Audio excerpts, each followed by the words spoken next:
in the UK, but still we have the same person leading the labor movement. Your Excellency, that labor movement must be restructured. And if there's a decision that has to be made, people have to walk away from KOTU. And that is why today, under the auspices of the new labor, the staff union, the management, the supervisors, all of us are rallying call to replace KOTU with the new labor. And we want His Excellency the President, RIGATHI GACHAGUA, to actually be, today we want you to be the voice of the voiceless. The voice of the voiceless. Let me go to the table of content, Kelly. The previous one. So, Your Excellency, even when you see sports, creative arts, and digital platform and gig economy, your deputy party leader is a big player in that sector. Wanasema talanta hela. In this report, we have highlighted how hii ni talanta bila hela. There is a lot of talent, Your Excellency, in the country, but there is no money. There is a lot of money that is lost. There is a critical population, the Uber drivers. We have the Mama Mboga, Mama Fua, Boda Boda. These are critical mass of the population, but they are not even legally recognized within the legal segment of our society. If you go to security and defense, Your Excellency, if you look at the payslip of an ordinary police officer, and we want to thank you, Your Excellency, for restoring dignity to the police officer. The other day we saw you promised one of the first things that you'll do in your new administration is to restore the dignity of the police officers. All of them are suffering. The Kenya Defense Forces, they used to get tax exemption under AFCO. It is not there. And there is no reciprocity of what they have gained after that. Medical interns crisis, we all know. In Nairobi alone, we have had strike of the medical workers for months, and nothing has happened. Education sector, all the way from primary school to university, nothing seems to happen. Even the academic staff workers union are here. There is nothing that seems to happen with them. Let's go to the next. The financial sector, say, I think every payslip holder, there is a loan, digital enabling. Yes, the digital loans. So you get a cut, then you get another loan.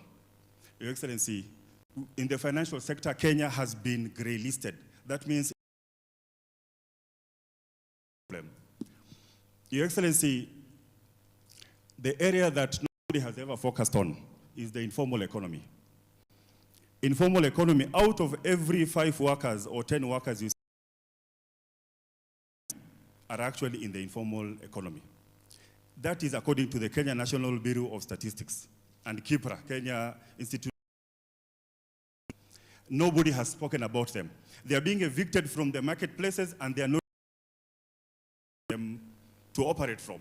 Nobody speaks for them, Your Excellency. Industry and enterprise, the difficulty in the process of registering a business.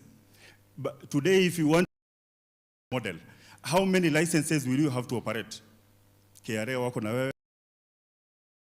authority wako na wewe, city county wako na wewe, NEMA wako na wewe, as in, and we are just operating one business. So at what point do you make the... Your Excellency, housing and public housing. I assume all of us here, we pay. Also, we have other commitments. We have rent that we pay. We have service. So at what point am I given a priority to get the affordable housing? Inakusanywa katika affordable housing, Your Excellency, it is too much. Even the Ministry of Housing, you want to operate the housing and public finance separately when we have the National Housing Corporation. A state corporation to do housing program. This money, where does it go? We are told there are many people that are employed. If you interact with this report and the Kenya Economic Survey Index report by Kenya National Bureau of Statistics, the same government's report, there are no jobs like that, Your Excellency. Not able to do that, to absorb. Aviation go on strike the other day. Even we are being almost blacklisted and securitization of our airspace. Your Excellency, we have other sectoral analysis, overtaxation, and the payslip burden of the Kenyan worker. We have a job maju. We have jobs out there. When we were young, we used to sing a song. Nenda shule ukimaliza utapata kazi. Government, it is very responsible to, when we can build our own capacity here in Kenya.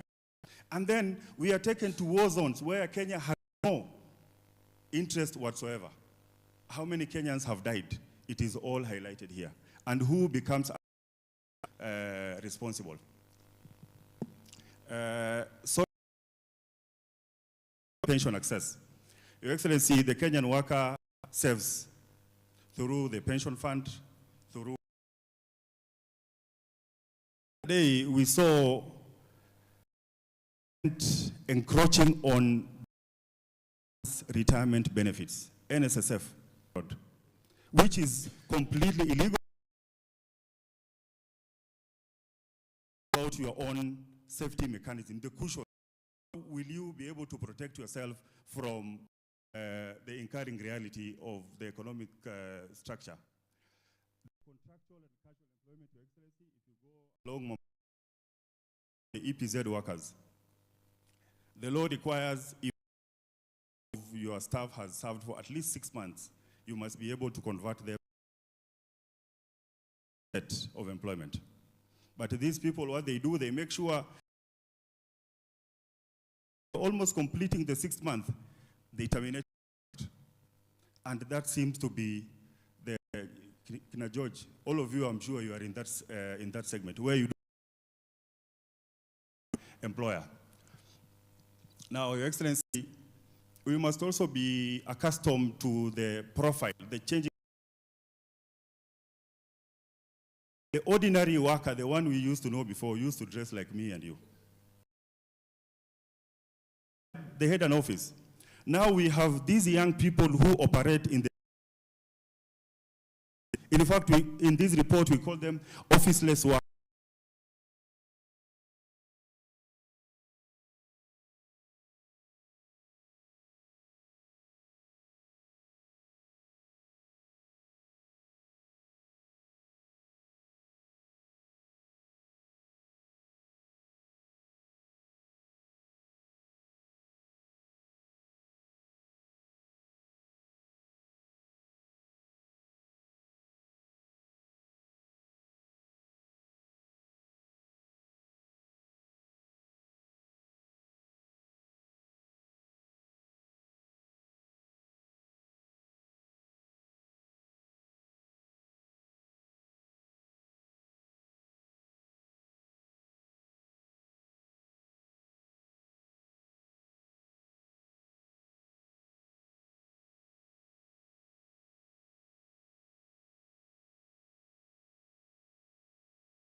To request you.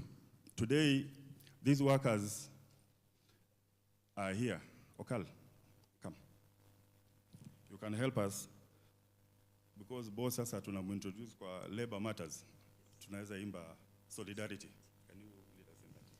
Thank you very much, Honorable Fazul. As confirmed, is a true friend of the workers. And His Excellency, you are also a true friend of I'm aware they mistreated you and that's why you went to the Employment and Labor Relations Court. Sasa hivyo yeye ni rafiki ya wafanyikazi na tunataka do the solidarity song. Na mnashikana mkono, hold your hand. All right. 3, 2, 1. Solidarity forever. Solidarity forever. Our lives together. From classrooms to classrooms, the struggle of one worker affects us all. When a teacher cannot afford it of every worker, a public good that must be protected, and we are here to protect it. Work for a living. Others maybe work for other reasons, but not. Job does not mean a decent life. About 4 in every 5 workers in the, which creates most new jobs. The state still employs many. Civil service, we have around what, 1 million by the government within the public service. Payslips are increasingly show that workers cannot afford mandatory reduction.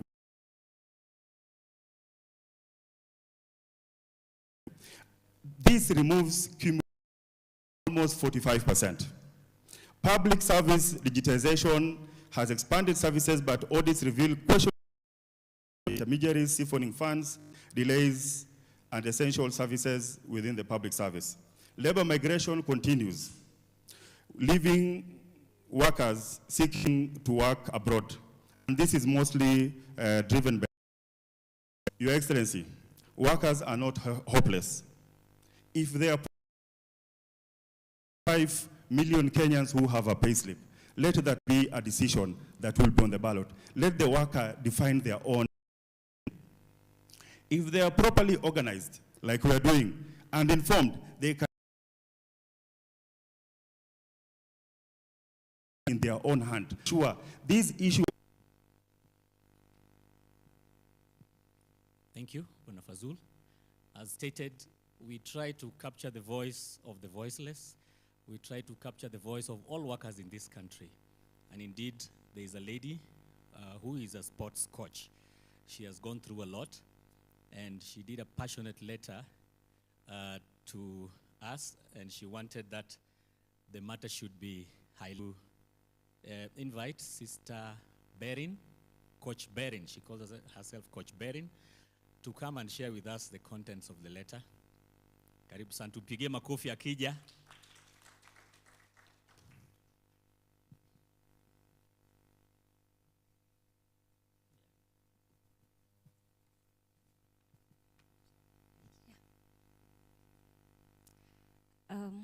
Deputy President and the other parties that are here, good afternoon. I'm very happy, sijui nisemeaje, to speak in front of you in a presence of our Deputy President. My name, as he has said, I'm Coach Berin, a swim coach, passionate swim coach, and professional indeed.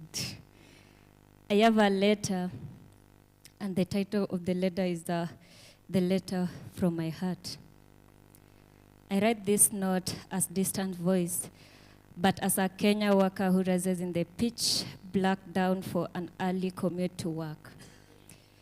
This is the only window period when matatu fares are lower and therefore affordable for me.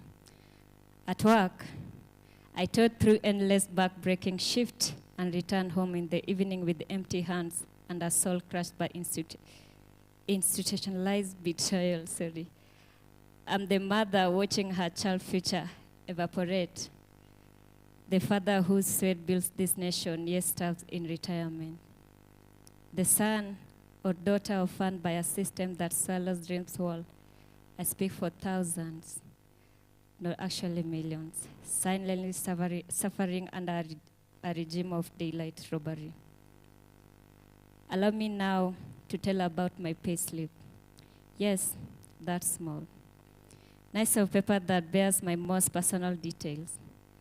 I used to look at loving every month end, but it has now become a source of nightmare for me. In Kenya today, every month employers deduct PAYE, let me say like that, NSSF, and SHIF, and other deduction rate of our pay slips, but do not remind them. effectively stealing our future while smiling and glad in their expensive attire. Insurance companies drain our premium and then collapse, leaving grieving family with nothing. Government and rogue recruitment agencies sell our young people a lie about job maju, sending them into war zone to fight wars that have nothing to do with Kenya. I consider this modern day slavery dressed up as opportunity. These are not isolated tragedies, they are our realities. Imagine a mother who has for 40 years seen NSSF deducted from her wages, but who upon retirement is denied her retirement benefit because her ledge is empty. Imagine a young man who, desperate for work, sign up with recruiter and find himself in conflict zone halfway across the world. This is human trafficking under another name. In Kenya today, we face over-taxation and too many levies that choke our take-home pay and small enterprise. An education funding model that paradoxically punish parents who sacrifice everything to put their children through school, recasting them as able to pay, while the same parents struggle to keep the roof over their children's head. Merit has become performative. Young people study hard, get good grades, and are still passed over for jobs because recruiting is driven by patronage, not ability. Meanwhile, multinational companies are shutting down, plugging thousands into joblessness overnight. The result is a wasteland of squattered talent and surge in communal and generation depression. In Kenya today, we buy substandard fuel that damage engines and occasion repairs whose cost subsides the purchase price of the vehicles themselves. We buy sugar and other stable that are adulterated, risking health and putting hustlers in greater peril. These are not mere consumer complaints. They are assault on the fragile finance of the family scrapped to survive. Dear ones, we are always reminded that there is nothing more important than a good, safe, secure home. I agree.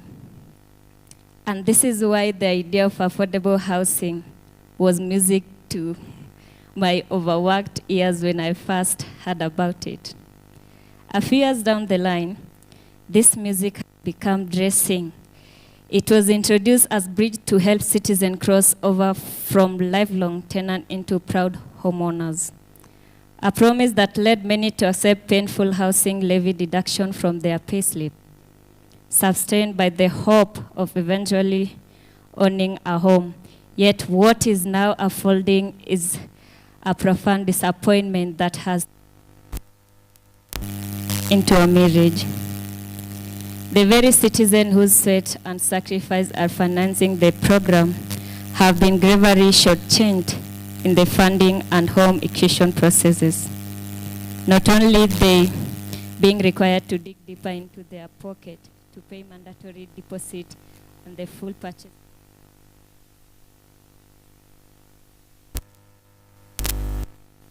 also compete vigorously for the limited units available. There is fairness in all this. Okay, let me ask a question. Where is fairness in all this? That's my question. Before you judge me harshly, let me narrate to you what pained me the most: our healthcare. It pains more than the pain of sickness itself. For it starts way before the pain of sickness set in. When a patient with early stage cancer is turned away because the public system cannot provide timely diagnosis of treatment and is told to return only when the disease is advanced enough to qualify for certain investment, the stage become a complaint in needless suffering. This is moral failure. Life-saving care delays life lost.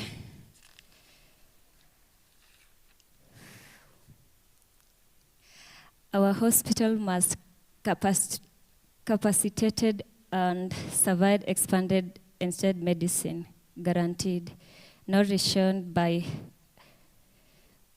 bureaucracy cruelty. Oh God. These scripts are not abstract policy brief. They are the daily reality that strip dignity from people who have done everything expected of them. Work hard, pay dues, raise children, obey the law. Every Labor Day, promises are made, and every year the same scripts are returned with the same delays. I humbly request that before new promises are made, first implement the 6% wage increase you promised. These are not partisan demands, but the plea for the basic humanity. Let this letter prick the conscience of the state and anyone who reads it. Let even the coolest of heart be moved by the image of a worker denied the passion he earned.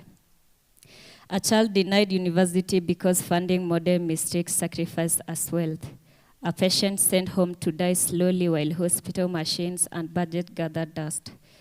Leadership is measured by law, by how we protect the weakest when systems fail them. It leaks acts decisively. We will not only restore livelihood and trust, we will restore the dignity of work and reaffirm that Kenya is a country that keeps its promise. If we delay, the social contract will continue to fray and the price will be paid in ruined lives. I must pen off now because I'm tired. We are tired. We are asking not for charity but justice, fairness, and the honest implementation of endless promises. We demand action now, so that when Kenyans ask what happened to the promises, they can get answers. Yes, answers backed with fact, not more promises. Yours sincerely, Coach Berin from Aquapro. Let us give a hearty round of applause for that letter. I think that letter needs to, Coach Berin, the letter needs to be here. For those who don't know how to swim, please talk to Coach Berin. She will take you through. And for your information, Coach Berin is one of the ladies who was dismissed unfairly from her work. And as a union, we had taken up her matter. It's in court. And the person seated next to you, you guys in the same fate, you can catch up.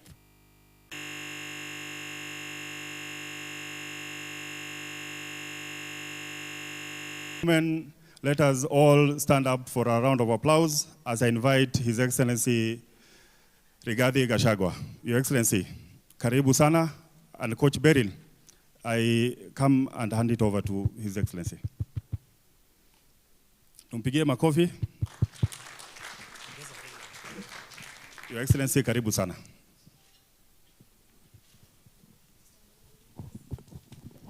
His Excellency now getting to the podium to receive that letter from our coach. She shared her tribulations, what she's gone through as a worker, hardworking Kenyans doing the best to fly the Kenyan flag high, and of course, sharing the tribulations through the union. Welcome, Your Excellency, sir. Thank you. Please be seated.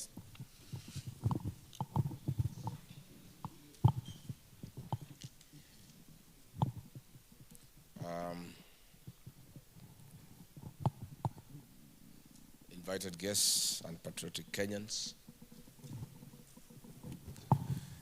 we gather here today to reflect on the concluded Labor Day celebrations in Kenya on 1st May 2026. The workers of Kenya are expected to get relief and hope. All they received were false promises repeated year after year. Historically, Labor Days are rooted in the understanding that the dignity of every worker is a public good that must be protected at all costs. Fair pay, decent work environment, decent treatment, and worker solidarity must stem. The struggles of one of us are the struggles of all of us. Unfortunately, here in Kenya, most of the workers are on their own. We have a labor union led by a Secretary General, sorry to say, a professional broker who dines with every government in power for his selfish interests. On 1st May 2026, when he should have agitated for the rights of the Kenyan worker, he was seen dancing very happily with the oppressors shouting "two term." What a shame.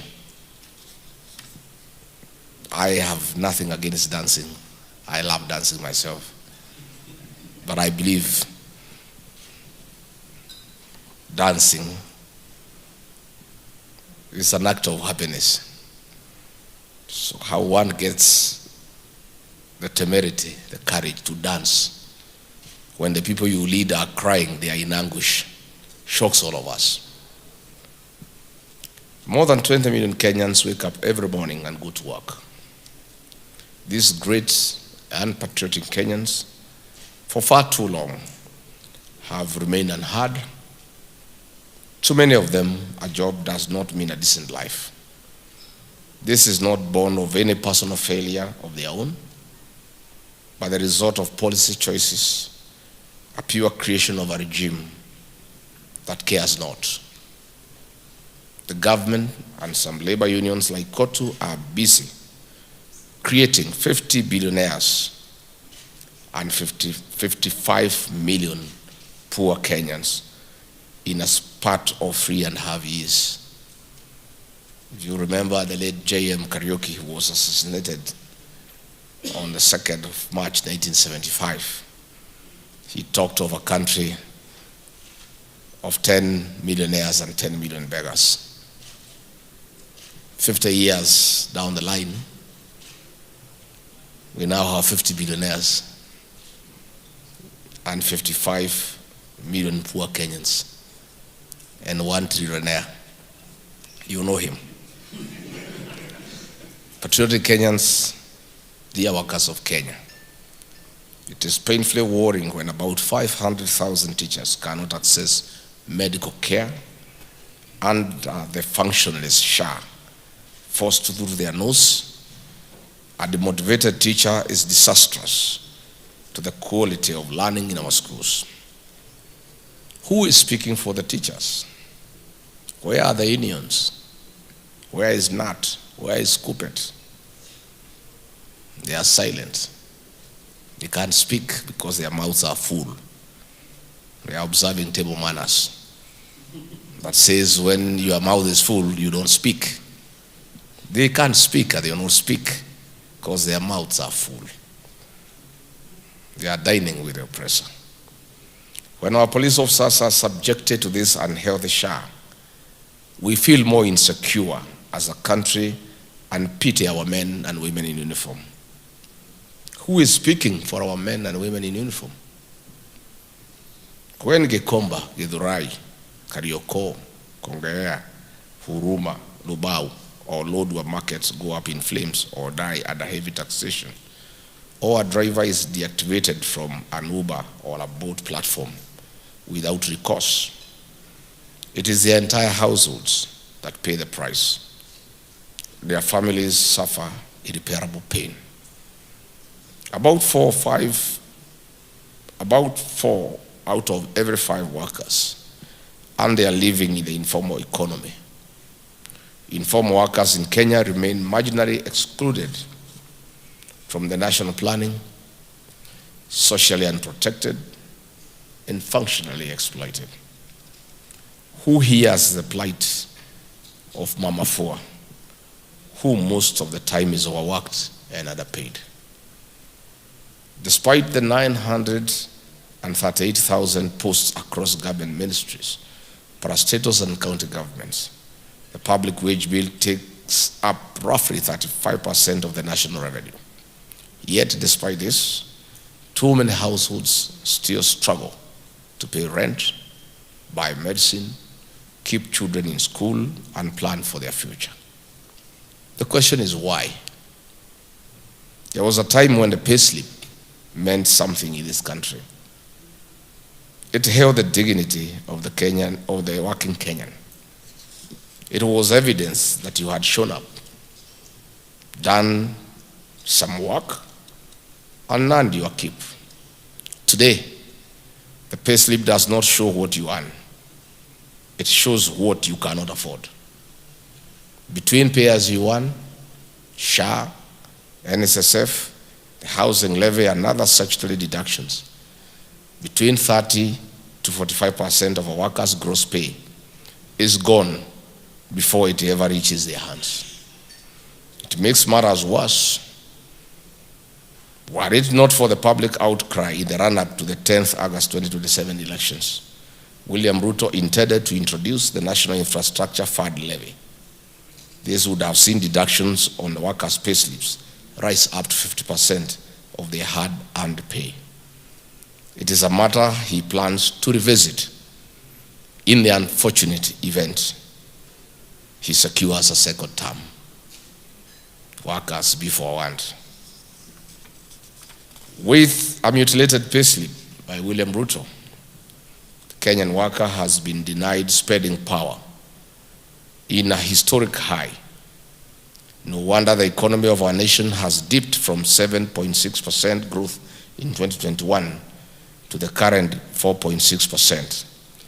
Numbers do not lie. I'm aware William Ruto is disputing these figures that have been released by a department in his own government. A department in his own government has released figures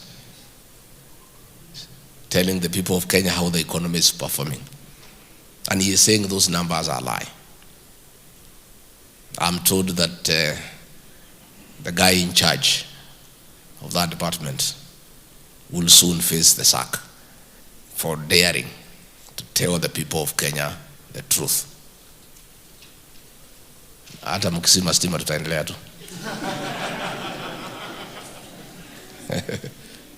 Oh, great. See the skyrocketing fuel prices, high inflation rates, high lending rates, increased crime rates, among others. And the Ruto regime remains unbothered, unbothered. To them, the Kenyan is an extremely happy person. What a regime. Patriotic Kenyans, we must ask why other workers of the country are being put through this pain. Is it worth it? You only need to look at the affordable housing levy. Some are calling it the avoidable housing levy.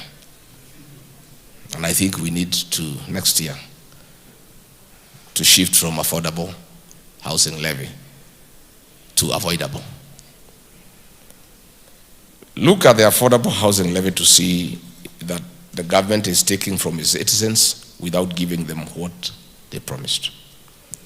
Billions of shillings have been squeezed from the payslips of Kenyans without due accountability. These are not voluntary deductions, rather deductions forced by William Ruto to the Kenyan worker through the National Assembly. Audit reports show large sums parked in private or intermediary accounts, earning interest that lines the pockets of one individual. The State Department of Housing has no capacity to absorb these funds. It's too much money that has been taken from workers forcibly, and the State Department has no capacity to absorb those funds.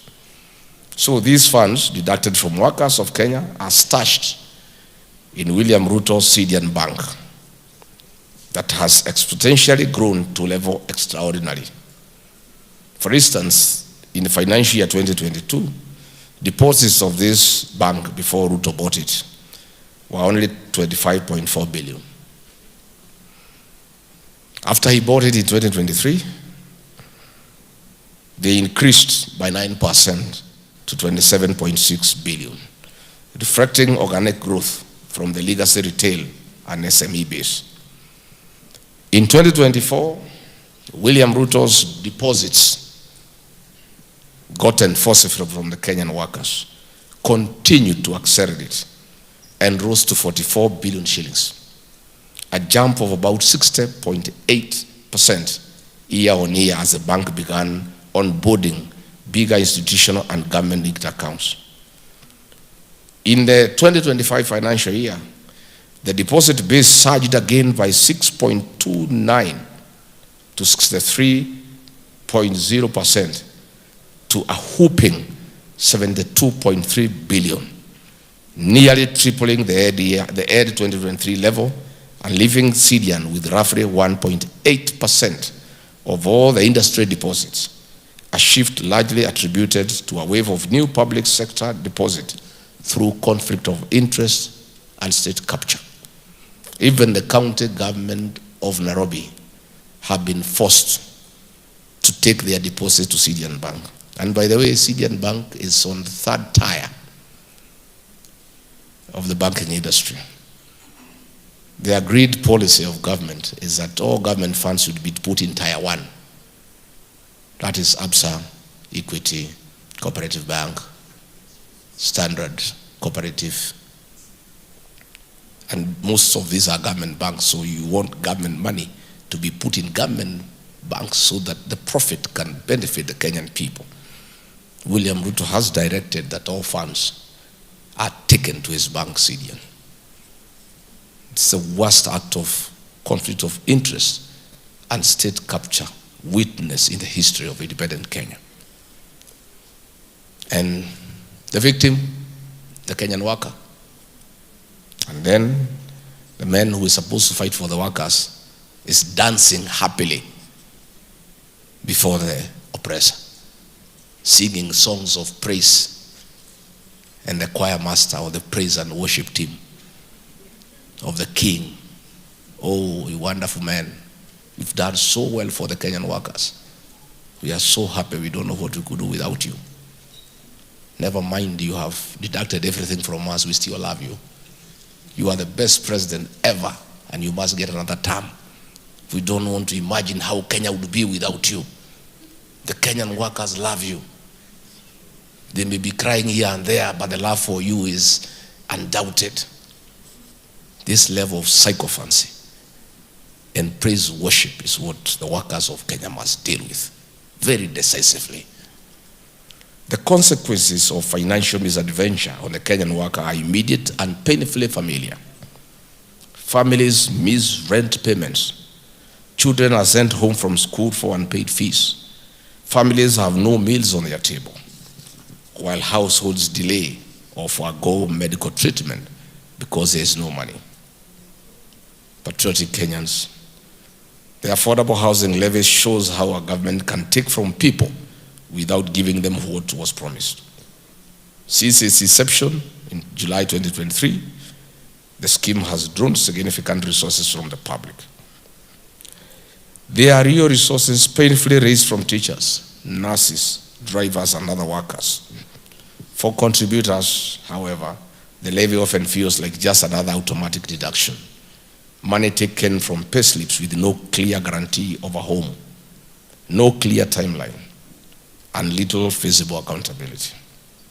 Similarly, the Morning Star, infamously known as the Social Health Authority, SHA, was sold to Kenyans as a path to universal health care. By August 2025, hospitals across this country had submitted claims totaling 98 billion Kenyan shillings. When you add the 33 billion uncleared arrears inherited from NHIF, the total debt is astronomical. And these failures are not restricted to our healthcare, but they have been infected our education and higher education systems as well. public universities are carrying debts estimated between 67.8 billion to 72.4 billion Kenya shillings as of mid-2025. The new and failed higher educational funding model has disrupted access for more than 100,000 university students and left institutions with cash flow gaps. Students in our universities face uncertain times. Voices from our students and lecturers show that majority of students are going without a meal. The consequence is a cyclical industry action, strikes that interrupted learning, and a future workforce whose training and prospects are uncertain. A future workforce whose formation is being disrupted year after year by the same failures. We cannot discuss workers without addressing the informal sector. About 4 out of 5 workers earn their living in the informal economy. Informal work absorbs nearly all new jobs created annually, accounting for about 86% of new opportunities. It is the backbone of our everyday life. Take border riders, for instance. 2 million of them keep our cities moving and supporting shops, markets, and deliveries, generating roughly 660 billion Kenya shillings a year, about 4.4% of the GDP. Yet their work remains risky. It is just the first quarter of 2025. There were 431 reported deaths and 5,856 serious injuries from motorcycle crashes, roughly 5 lives lost every day, imposing about Kenya shillings 50 billion a year in medical and family costs. Likewise, Uber, Bolt, Wasili, Faras, Taxify, Little Cab drivers face their own challenges. Platforms take 20 to 25% in commissions.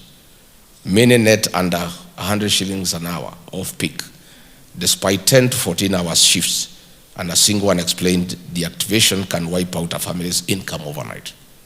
We have a world of a system that extracts the maximum amount of labor from a person while giving them the minimum power to protect themselves. This unfair pay is a modern day slavery. This is a system that causes children to miss school, workers failing to afford treatment, and families failing into debt. There must be justice for up workers. For instance, Uber alone has reported over 130,000 drivers in Nairobi and more than 1 billion riders annually, underscoring the density and economic importance of the platform ecosystem within a single metropolitan area. Our private sector is under pressure too. Small and medium enterprise remains fragile. For instance, the private security industry, which employs more than 1.3 million guards through the 789 licensed security firms, face structural risks from proposals to substitute their services with National Youth Service personnel, a change that could displace thousands of workers and destabilize the entire sector without a clear transition plan. Patriotic Kenyans and workers, and there is labor migration, the job Maju phenomenon. The government tells us that between 300 and 500 Kenyans leave Kenya each week seeking work abroad.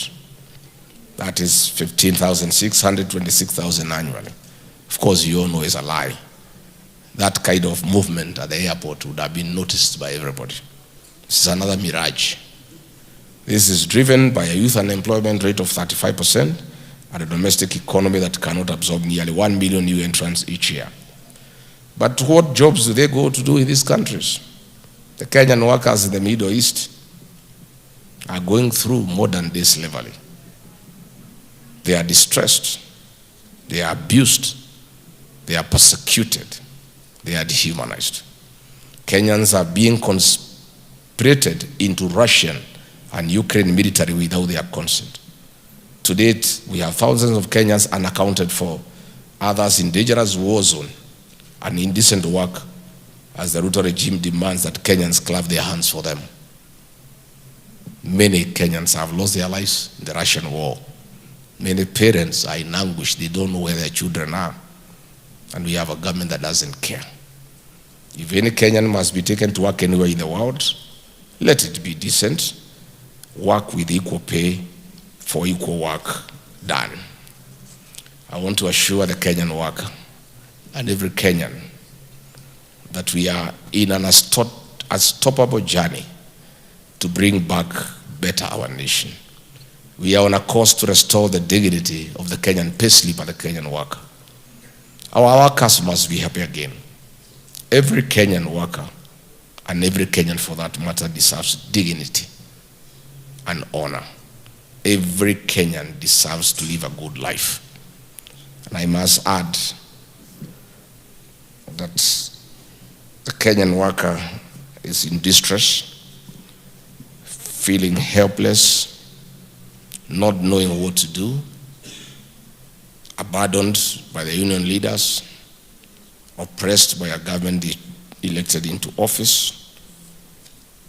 And we have a lot of problems in families. Depression has set in. Suicide is on the rise. Families are breaking up because of distress of the Kenyan worker after their payslips have been raided by William Ruto. I want to give the Kenyan worker a message of hope this morning. All is not lost. In another 15 months, you'll have an opportunity to have a referendum question in the general election. The Kenyan worker must go to the polling station with a referendum question. Do I, a Kenyan worker, want to restore the dignity of my payslip or not? The payslip holders about 3.5 million. From my own assessment, every payslip holder has a minimum influence of 2 other people. 2. So the worker plus the 2 is 10.5 million Kenyans. If these 10.5 million Kenyans turn up at 5 a.m. on 10th of August 2027, without many other questions, just having one question and make the election a referendum for the Kenyan worker and go to the ballot and ask, do I want to restore the dignity of my payslip, or do I want the oppressor to continue raiding my payslip and subjecting me to poverty and humiliation? The election will be over. 10.5 million Kenyans who turns up with a personal agenda, not ethnicity, not ideology, nothing, personal. This man has raided my payslip. I need to get rid of him and get somebody else who can restore the dignity of my payslip. I want to tell the Kenyan workers this morning that the fate of your payslip rests squarely in your hands. You will have an opportunity next year to participate in reclaiming the dignity of your payslip. I want to ask all Kenyan workers, all payslip holders, to ensure they have registered as a voter and they have influenced and persuaded 2 others to do the same. The 10.5 million payslip holders and their friends and relatives will join the rest of Kenyans,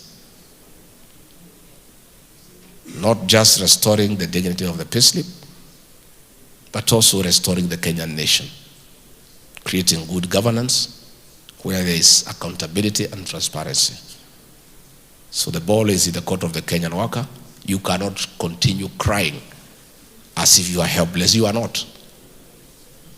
Much as you are suffering in dignity, much as you feel suffocated, you have a chance in another 14, 15 months to be an active participant in deciding your own fate and how you want to be governed and how you want your payslip to look like.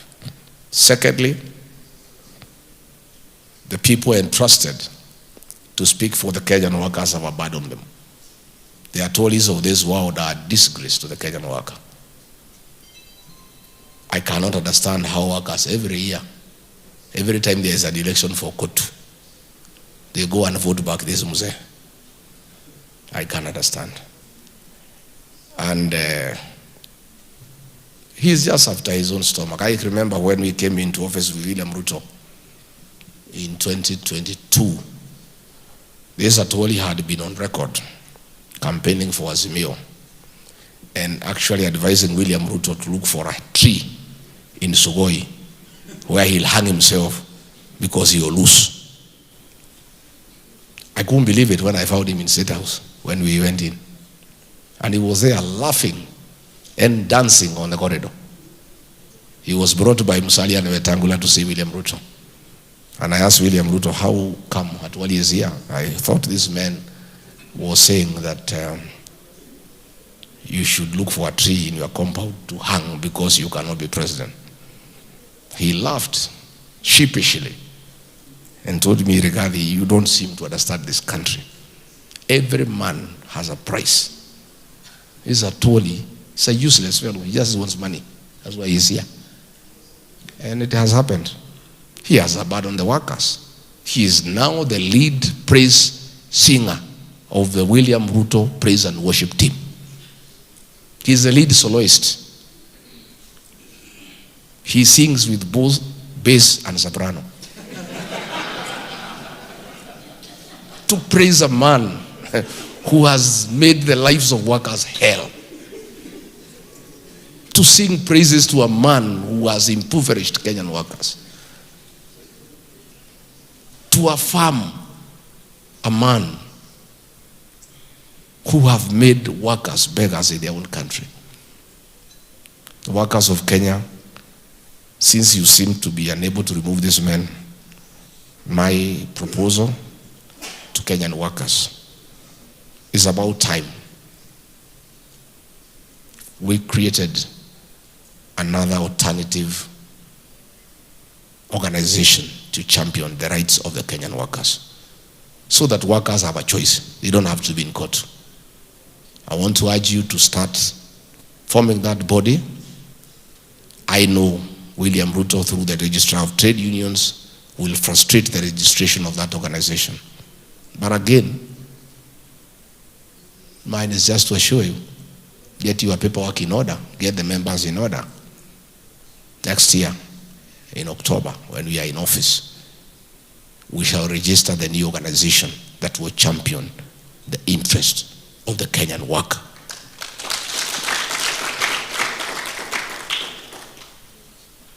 So today I don't want to talk anything outside the workers. Mine is just to feel bad of the shame our country continue being subjected to internationally. You know the embarrassment we have faced as a country because of rebel leaders in Sudan being accommodated here in Kenya and being given diplomatic passports. Where Kenya, in exchange of gold, is giving arms to RSF in Sudan that are used to kill women and children in Darfur. Internationally, we are very embarrassed. But the embarrassment of the Kenyan nation yesterday in Tanzania is very painful. William Ruto has launched fake projects here in Kenya. He keeps on announcing projects that do not exist. The man has become so bold that he is now announcing non-existent projects in a neighboring country. You know, it's so embarrassing to our country that a president from Kenya goes to Tanzania to announce that there will be a project in Tanga for oil refinery when the president of the country is not even aware of such a project. You know, it's a kind of insolence, impunity. You know, he has lied to Kenyans so much that he has no qualms about going to lie to the people of Tanzania. How do you go to a neighboring country to announce a project that is non-existent? And even the president of that country is complaining. At least Mama Suluhu, she is a very bad dictator who has blood on her hands. And we are happy that the International Criminal Court is slowly cornering her. But at least, despite being a brutal dictator, she had the decency to say, no, this is too much of a lie, you know. She's a terrible dictator, but at least she has some kind of conscience that it is wrong for a country, for a president from a different country to come and announce a non-existent project. So that's the kind of indignity that we continue to suffer as a country. But the beautiful part of it is that it's only for a time. For 14, 15 months and it's over. And I want to assure you, it will be over. There will be transformation. There will be new leadership in this country. A leadership that cares for the people of Kenya. A leadership that cares for the dignity of the Kenyan worker. A leadership that cannot kill young children. A leadership that cannot say that young people should be shot in the leg. A leadership that respects the sanctity of human life. A leadership that will not allow looting of public resources, because all these resources are for the people of Kenya. So mimi nimeshukuru sana, and I want to tell wafanyikazi wote tutatembea pamoja. Tutatembea pamoja. Mimi si ati mimi niko kazini. Ni mshahara peke yake sina, lakini niko kazini. I have work to do. I have work to do. And I'm working very hard. I don't sleep. I have work to do. I'm a man on a mission. I must correct the mistake that I made. I am highly responsible for misleading the people of Kenya to elect William Ruto. I mobilized millions of supporters to elect him. He deceived me and deceived the people of Kenya. I must therefore play an even bigger role in correcting the situation, because that is what fairness is all about. If you play a very active role in creating a mistake and you realize that that mistake has been created and many people have suffered as a result, you have a responsibility to play an even greater role in correcting that mistake. That is the kind of passion that I have, and a responsibility to the people of Kenya. Regarding GACHAGUA, you played a great role in putting Kenya in the mess it is in. Please play an even greater role in getting us out of this mess. That we shall do. That we shall do. I saw another Ruto sycophant on TV saying that Rigathi Gachagua cannot be anything in this country, or he cannot even be in the school captain of Kenyatta High School. You know, many people do not understand leadership. There are many types of leadership. There is charismatic leadership, the one of Jomo Kenyatta and Kwame Nkrumah. There is traditional leadership, the one of Luada Magere. There is positional leadership, the one of Daniel Arap Moi and William Ruto.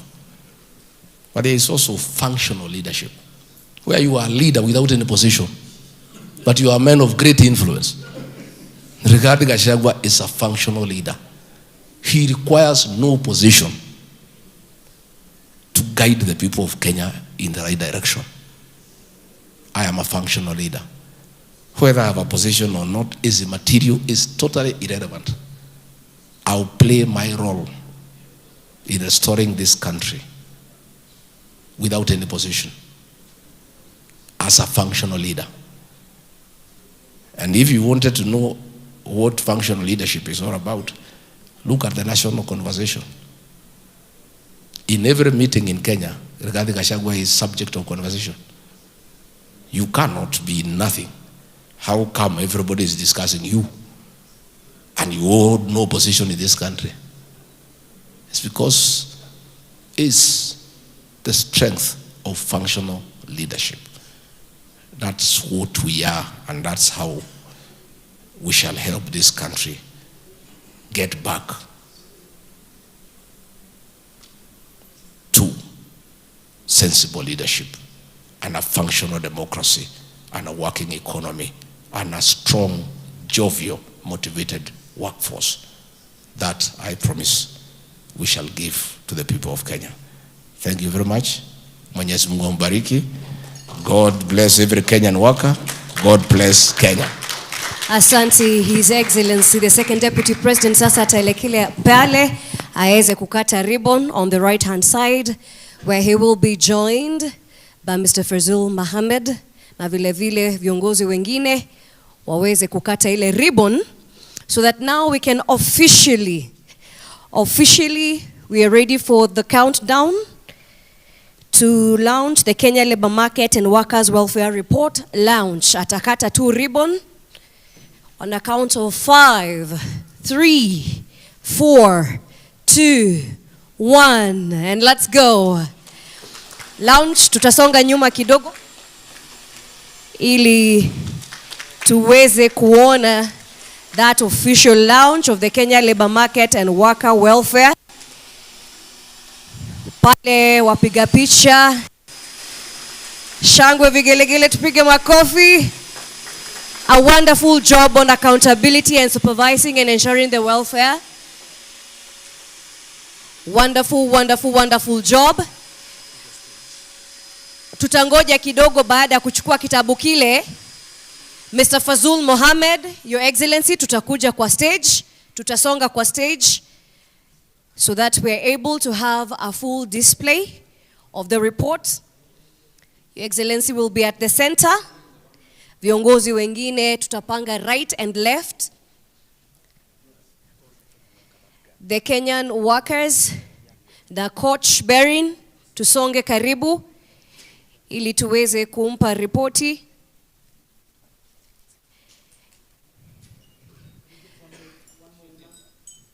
Coach is here. Atakaribia. So what they hold is the Kenya Labor Market and Workers Welfare Report. Hii report inaeleza zaidi maswala na shida za workers.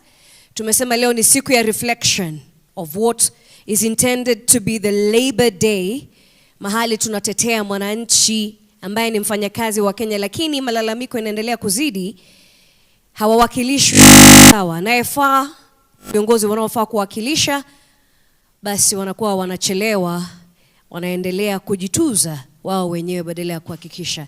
So we are okay now, members of the fourth estate, tunashukuru. Viongozi sawa sawa, tutakuwa na wimbo wa national anthem where His Excellency and the leaders will remain up on stage. Tutakuwa natupa wimbo wa national anthem kidogo.